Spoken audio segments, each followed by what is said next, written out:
Reels वाली बहू। प्रज्ञा को रील्स बनाने का बड़ा ही क्रेज है और वो दिन भर रील्स बनाती रहती है।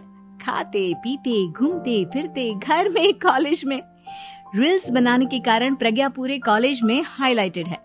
जहां उसकी रील्स सभी को पसंद आते हैं, वहीं मनीषा चिंता में डूबी रहती है। एक रोज जब खाते हुए प्रज्ञा रील्स बना रही होती है, तब मनीषा कहती है, एक मिनट भी चैन नहीं है इस लड़की को। ये नहीं कि खाना तो आराम से खा ले, लेकिन नहीं, अरे थोड़ी देर रील्स नहीं बनाओगी तो आसमान नहीं टूट पड़ेगा। अरे मम्मी, इसी को तो कहते हैं डिटर्मिनेशन। तुम नहीं समझोगी ये सब।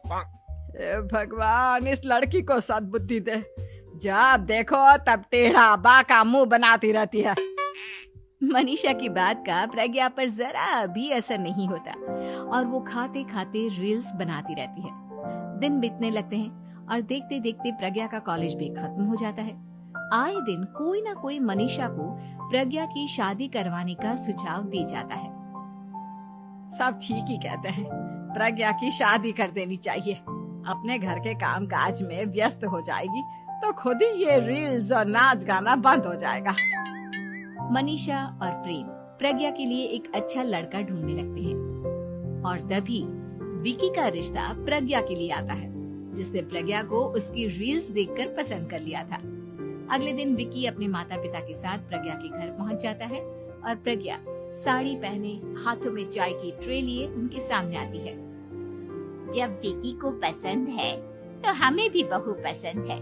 बहन जी, आप बारात की तैयारी कीजिए। एक बार लड़का लड़की अकेले में बात कर ले तो अच्छा रहेगा। हाँ हाँ, क्यों नहीं।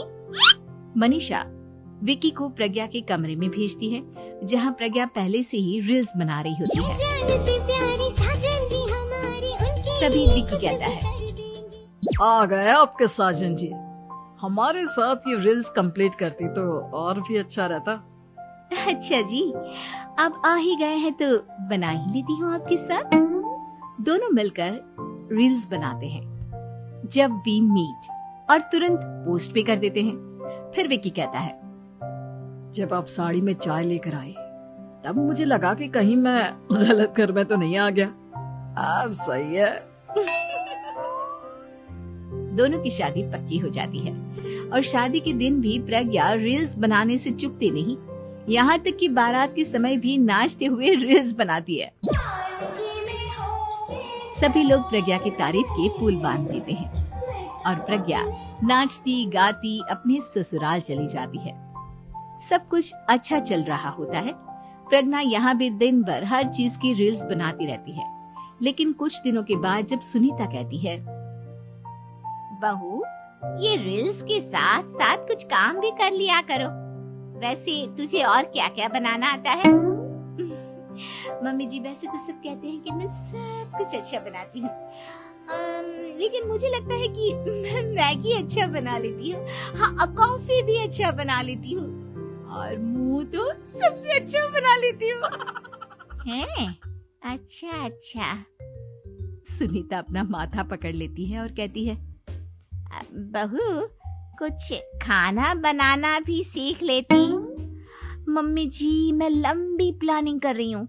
जल्दी ही मैं इतनी फेमस हो जाऊंगी कि मुझे पैसे मिलने लगेंगे। हम दोनों सास बहू राज करेंगे, राज।